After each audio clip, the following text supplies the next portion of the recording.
guys, welcome to my channel, or welcome back. This is Kato ASMR. Today, I'm going to be reading you this book. Well, not the whole thing. A little long for one video.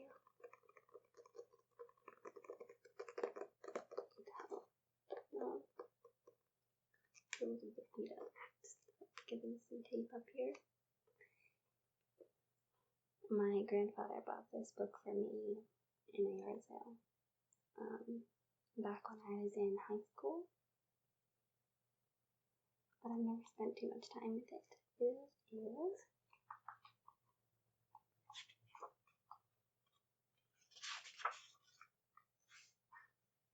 The Love Poems and Sonnets of William Shakespeare.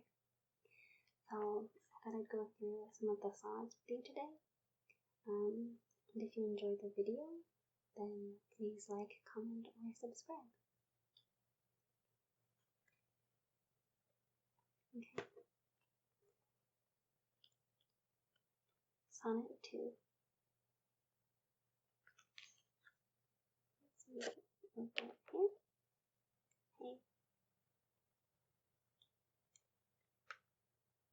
When 40 winters shall besiege thy brow, and dig deep trenches in thy beauty's field, thy youth's proud livery, so gazed on now, will be a tattered weed of small worth held. Then, being asked where all thy beauty lies, where all the treasure of thy lusty days, to say, within thine own deep sunken eyes, were an all-eating shame and thriftless praise, how much more praise deserved thy beauty's use, if thou couldst answer, this fair child of mine shall sum my count and make my old excuse, proving his beauty by succession thine. This were to be new made when thou art old, and to see thy blood warm when thou feelest it cold. Okay.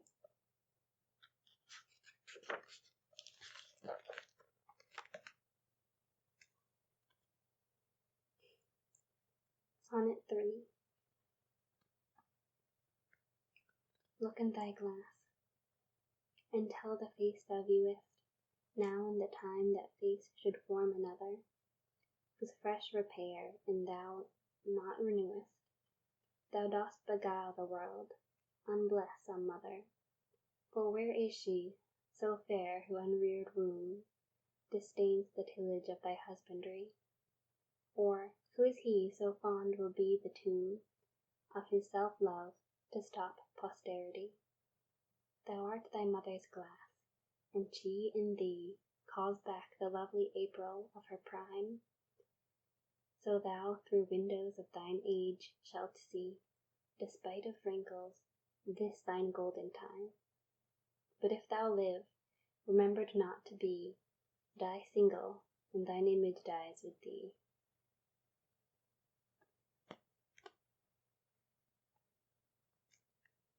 Sonnet 4.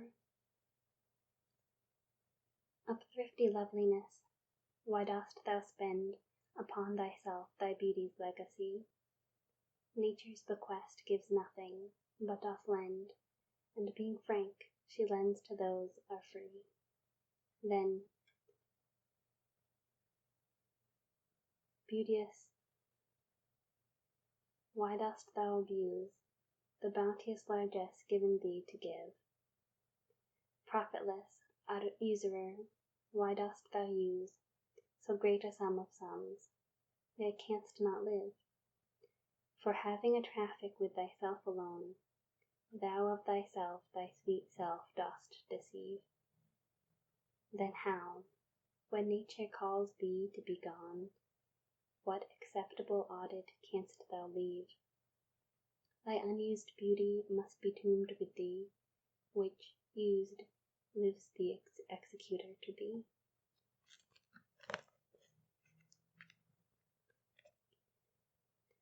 Sonnet 5. Those hours thou with gentle work did frame, the lovely gaze, where every eye doth dwell, will play the tyrants to the very same, and that unfair which fairly doth excel. For never-resting time leads summer on, to hideous winter, and confounds him there.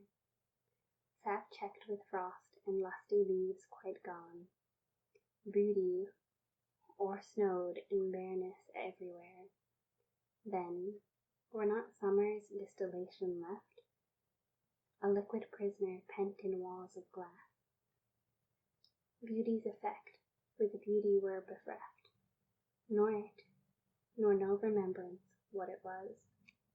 But flowers distilled, though die with winter meet, least but their show, their substance, still lives sweet. Sonnet 6. Then let not winter's ragged hand deface in thee thy summer, ere thou be distilled. Make sweet some vial, treasure thou some place with beauty's treasure, ere it be self-killed. That use is not forbidden usury, which happies those that pay the willing own.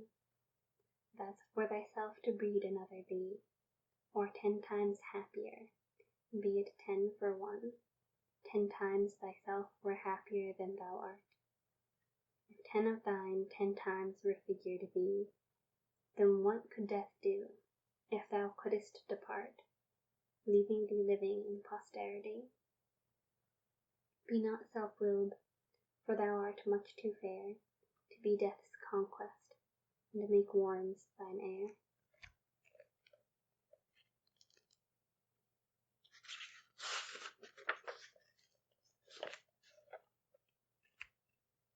Sonnet 7.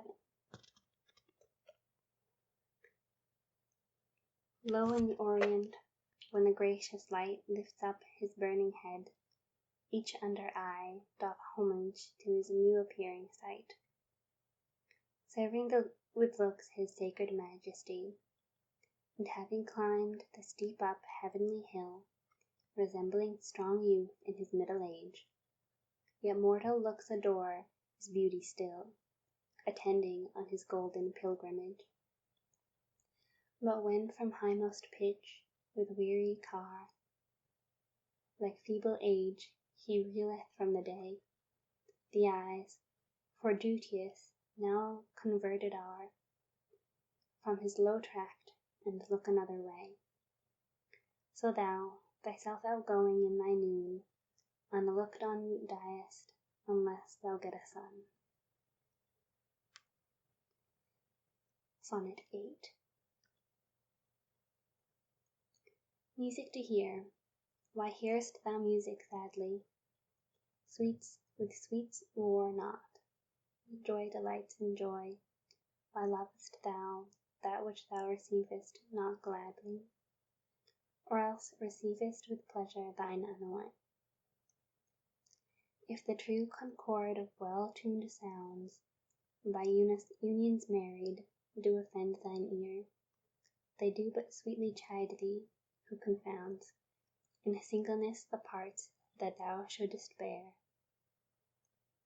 Mark how one string, sweet husband to another, strikes each in each by mutual ordering, resembling sire and child and happy mother, who, all in one pleasing note do sing, whose speechless song, being many, seeming one, sings this to thee, thou single wilt prove none.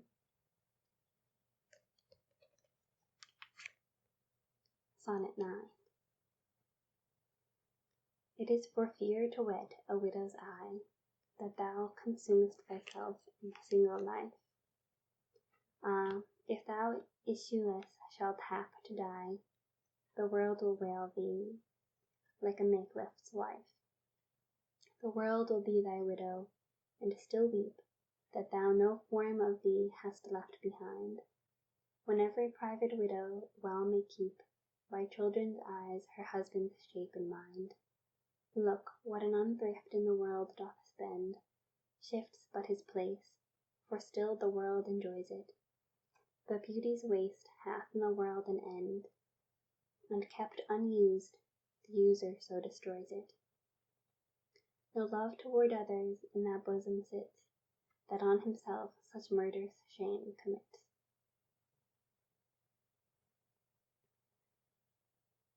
Sonnet 10.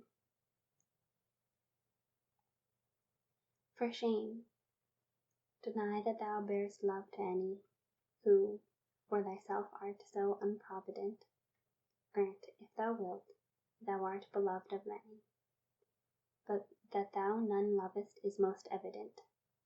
For thou art so possessed with murderous hate, that gainst thyself thou stickest not to conspire, seeking that beauteous roof to ruinate, which to repair should be thy chief desire.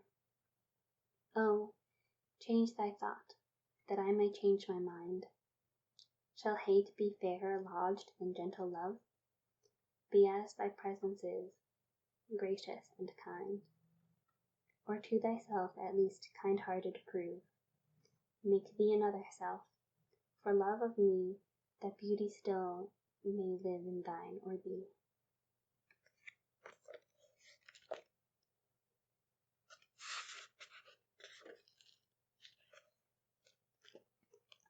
Sonnet 11. As fast as thou shalt wane, so fast thou grow'st, and one of thine from that which thou departest, and that fresh blood which youngly thou bestow'st, thou mayst call thine when thou from youth convertest. Herein lives wisdom, beauty, and increase. Without this, folly, age, and cold decay. If all were minded so, the times would cease, and 80 years would make the world away. Let those whom nature hath not made for store, harsh, featureless, and rude, barrenly perish. Look, whom she best endowed, she gave the more. Which bounteous gift thou shouldest in bounty cherish.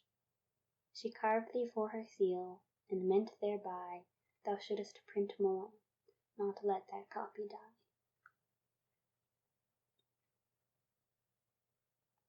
Sonnet 12. When I do count the clock that tells the time, and see the brave day sunk in hideous night, when I behold the violet past prime, and sable curls all silvered o'er with white, when lofty trees I see barren of leaves, which erst from heat did canopy the herd, and summer's green, all girded up in sheaves, borne on the bier with white and bristly beard, then of thy beauty do I question make, that thou among the wastes of time must go, since sweets and beauties do themselves forsake, and die as fast as they see others grow. And nothing gainst time's scythe can make defence, save breed to brave him when he takes thee hence.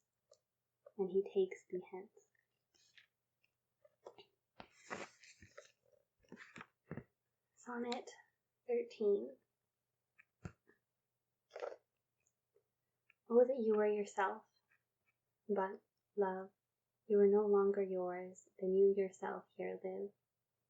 Against his coming end you should prepare, and your sweet semblance to some other give. So should that beauty which you hold in lease by no determination, then you were yourself again after yourself's decease. When your sweet issue your sweet form should bear, who let so fair a house fall to decay, which husbandry in honor might uphold, against the stormy gusts of winter's day, and barren rage of death's eternal cold. Oh, none but unthrifts, dear my love. You know you had a father, let your son say so. Sonnet 14.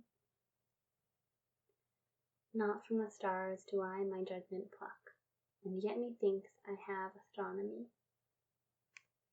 but not to tell of good or evil luck, of plague or dearth or season's quality, nor can I fortune to brief minutes tell, pointing to each his thunder, rain, and wind, or say with princes if it shall go well, by oft predict that I in heaven find. But from thine eyes my knowledge I derive, and, constant stars, in them I read such art, as truth and beauty shall together thrive.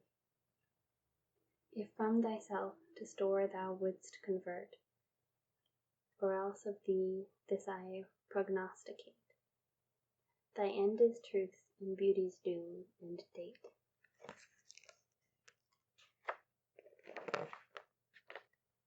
Sonnet 15. When I consider everything that grows, holds in perfection but a little moment, that this huge stage presenteth naught but shows, whereon the stars in secret influence comment.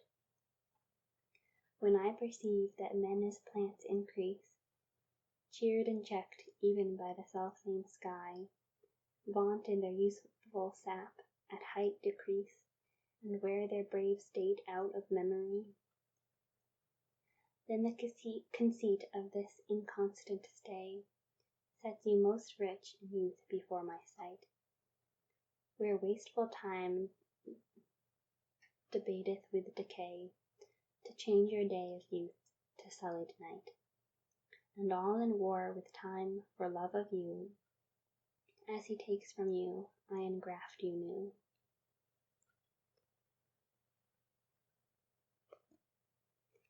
Sonnet 16. But wherefore do not you a mightier way make war upon this bloody tyrant time, and fortify yourself in your decay with means more blessed than my barren rhyme? Now stand you on the top of happy hours, and many maiden gardens, yet unset, with a virtuous wish would bear your living flowers. Much liker than you painted counterfeit, so should the lines of life that life repair, which this, time's pencil, on my pupil pen, neither in inward worth nor outward fair, can make you live yourself in eyes of men. To give away yourself keeps yourself still, and you must live, drawn by your own sweet skill.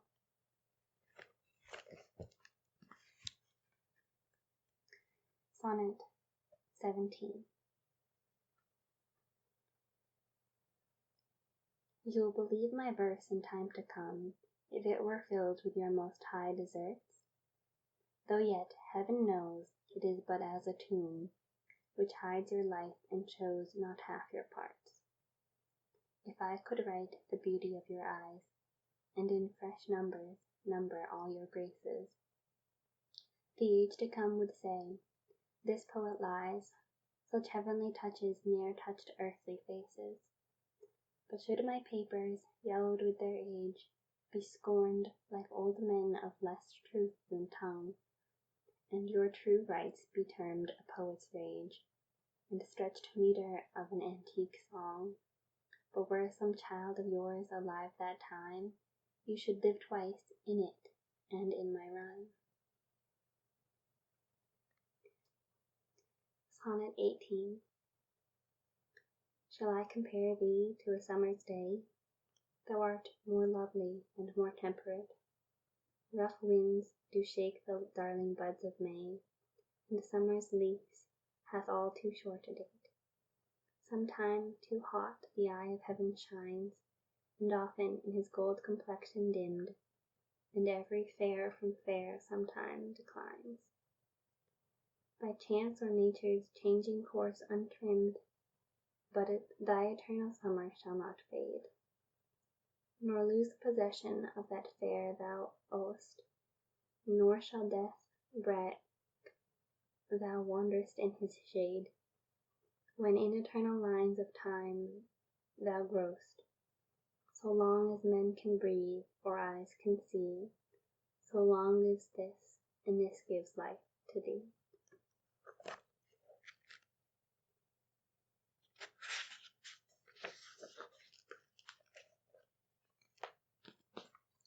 Sonnet 19. Devouring time, blunt thou the lion's paws, and make the earth devour her own sweet brood. Pluck the keen teeth from the fierce tiger's jaws, and burn the long-lived phoenix in her blood. Make glad and sorry seasons as thou fleest, and do whate'er thou wilt, swift-footed time, to the wide world and all her fading sweets. But I forbid thee one most heinous crime. Oh, carve not with thy hours my love's fair brow, nor draw no lines there with thine antique pen. Him in thy course untainted do allow, your beauty's pattern to succeeding men. Yet do thy worst all time, despite thy wrong, my love shall in my verse ever live known. Sonnet 20. A woman's face with nature's own hand painted, hast thou, the master mistress of my passion. A woman's gentle heart, but not acquainted with shifting change, as is false woman's fashion. An eye more bright than theirs, less false in rolling, gilding the object whereupon it gazeth. A man in hue, all hues in his controlling, which steals men's eyes and women's souls amazeth. And for women wert thou first created, till nature, as she wrought thee, fell a-doting, and by addition me of thee defeated, by adding one thing to my purpose nothing. But since she pricked thee out from woman's pleasure, mine be thy love, and thy love's use their treasure.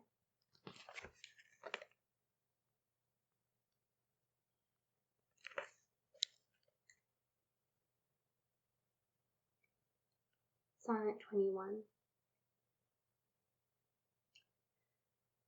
So it is not with me as with that muse, stirred by a painted beauty to his verse, who heaven itself for ornament doth use, and every fair with his fair doth rehearse, making a compliment of proud compare, with sun and moon, and with earth and sea's rich gems, with April's first-born flowers, and all things rare, that heaven's air in this huge wonder hems. Oh, let me, true in love, but truly right, and then believe me, my love is as fair as any mother's child, though not so bright, as those gold candles fixed in heaven's air. Let them say more that like of hearsay well, I will not praise that purpose not to sell. Sonnet 22. My glass shall not persuade me I am old, so long as youth and thou are of one date. But when in thee time's furrows I behold, then look I death my days should expiate. For all that beauty that doth cover thee is but the seemly raiment of my heart, which in thy breast doth live as thine in me. How can I then be elder than thou art? Oh, therefore, love, be of thyself so wary, as I, not for myself, but for thee will, bearing thy heart, which I will keep so chary, as tender nurse her babe from faring ill. Presume not on thy heart when mine is slain. Thou gavest me thine, not to give back again.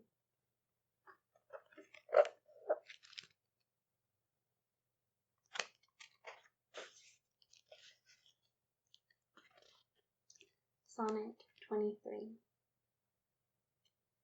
As an unperfect actor on the stage, who with his fear is put beside his part, or some fierce thing replete with too much rage, whose strength's abundance weakens his own heart, so I, for fear of trust, forget to say the perfect ceremony of love's rite, and in mine own love's strength seem to decay. or charged with the burthen of mine own love's might. Oh, let my books be then the eloquence, and dumb presagers of my speaking breast, who plead for love and look for recompense. More than that tongue, that more hath more expressed. Oh, learn to read what silent love hath read, to hear with eyes belongs to love's fine writ. Sonnet 24. Mine eye hath played the painter, and hath stelled thy beauty's form in table of my heart. My body is the frame wherein 'tis held, and perspective it is best painter's art. For through the painter must you see his skill, to find where your true image pictured lies, which in my bosom's shop is hanging still, that hath his windows glazed with thine eyes. Now see what good turns eye for eyes have done. Mine eyes have drawn thy shape, and thine for me, and windows to my breast, wherethrough the sun delights to peep, to gaze therein on me. Yet eyes this cunning want to grace their art, they draw but what they see, know not the heart.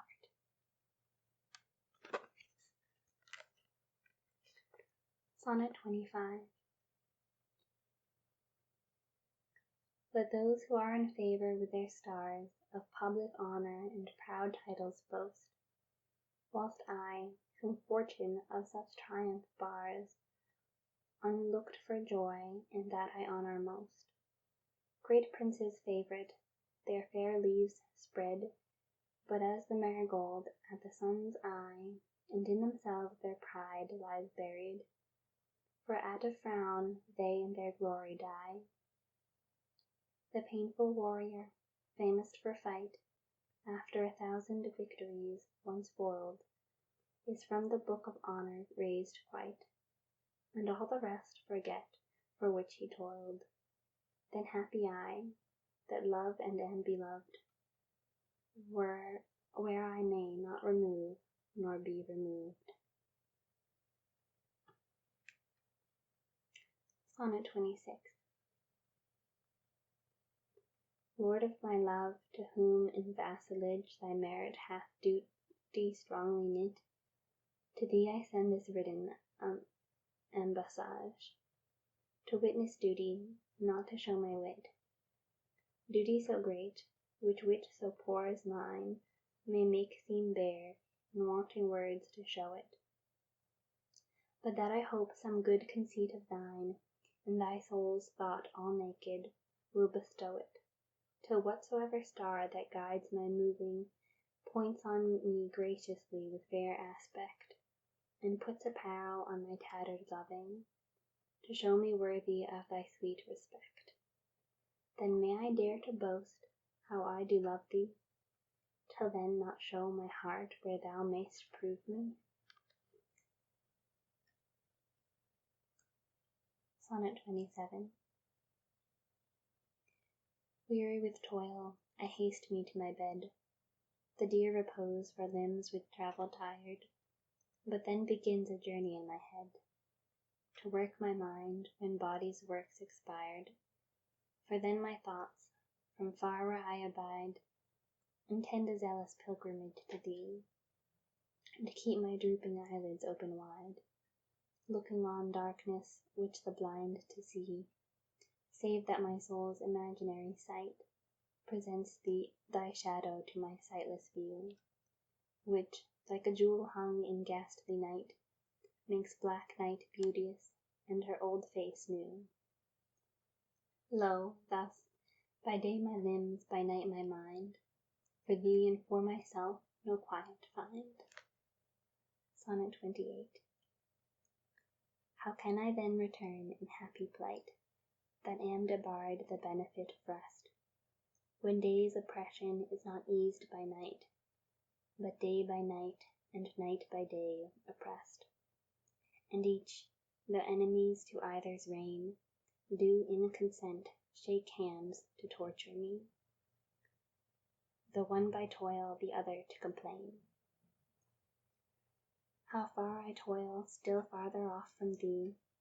I tell the day, to please him thou art bright, and dost him grace that when clouds do blot the heaven, so flatter I the swart complexioned night. When sparkling stars twire not thou gildest the even, but day doth daily draw my sorrows longer, and night doth nightly make grief's strength seem stronger.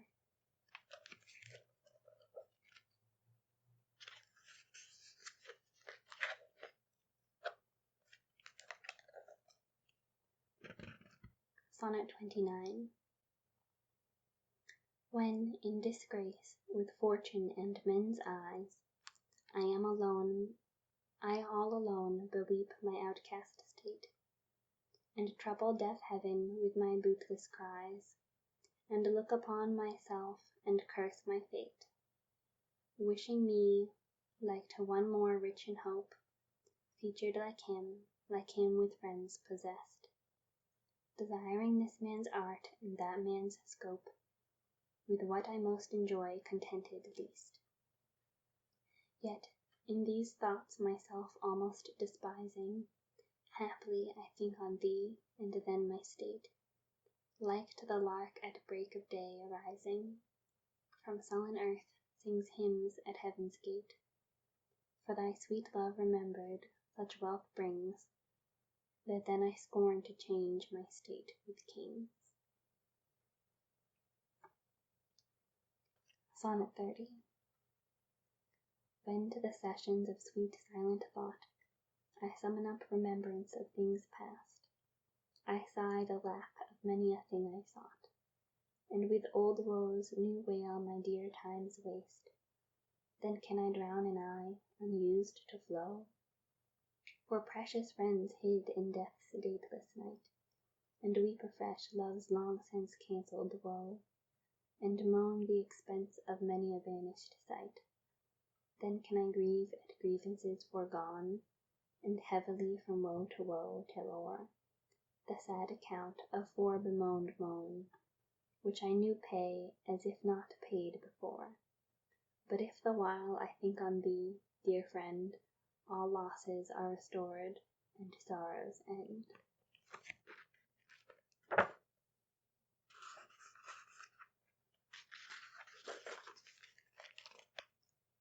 Sonnet 31. Thy bosom is endeared with all hearts, which I by lacking have supposed dead, and there reigns love, and all love's loving parts. And all those friends which I thought buried, how many a holy and obsequious tear hath dear religious love stolen from mine eye, as interest of the dead, which now appear but things removed that hidden in thee lie. Thou art the grave where buried love doth live, hung with the trophies of my lovers gone, who all their parts of me to thee did give, that due of many now is thine alone. Their images I loved, I view in thee, and thou, all they, hast all the men of me. Hast all the all of me.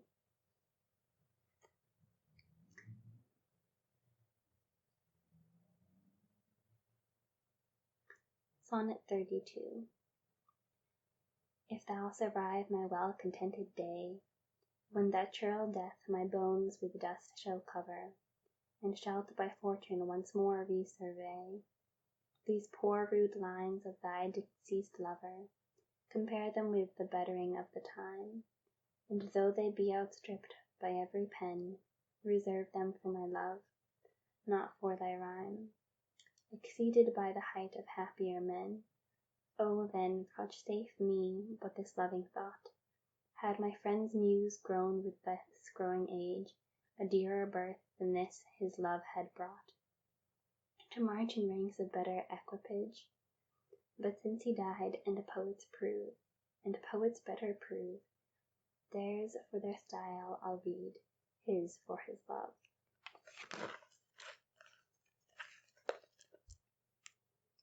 Sonnet 33. Full many a glorious morning have I seen flatter the mountain tops with sovereign eye, kissing the golden face with meadows green, gilding pale streams with heavenly alchemy. Anon permit the basest clouds to ride, with ugly wrack on his celestial face, and from the forlorn world his visage hide, stealing unseen to west with his disgrace. Even so, my sun one early morn did shine, with all triumphant splendor on my brow. But out, alack! He was but 1 hour mine. The region cloud hath masked him from me now, yet him for this my love no whit disdaineth. Sons of the world may stain when heaven's sun deigneth. Sonnet 34. Why didst thou promise such a beauteous day, and make me travel forth without my cloak, to let base clouds o'ertake me in my way, hiding thy bravery in their rotten smoke? 'Tis not enough that through the clouds thou break, to dry the rain on my storm-beaten face, for no man well of such a slave can speak, that heals the wounds and cures not the disgrace. Nor can thy shame give physic to my grief, though thou repent, yet I have still the loss. The offender's sorrow lends but weak relief to him that bears the strong offence's cross. Ah, but those tears are pearl which thy love sheds, and they are rich and ransom all ill deeds.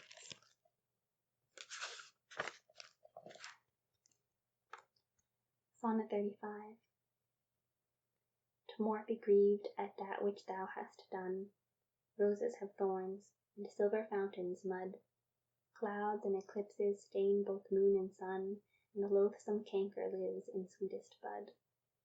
All men make faults, and even I in this, authorizing thy trespass with compare, myself corrupting, solving thy amiss, excusing thy sins more than thy sins are. For to thy sensual fault I bring innocence, thy adverse party is thy advocate, and against myself a lawful plea commence. Such civil war is in my love and hate, that I an accessory needs must be to that sweet thief which sourly robs from me. Okay, I think that is enough for today. Thank you so much for joining me. Don't forget to like, comment, or subscribe if you enjoyed this video, and I hope to see you next time.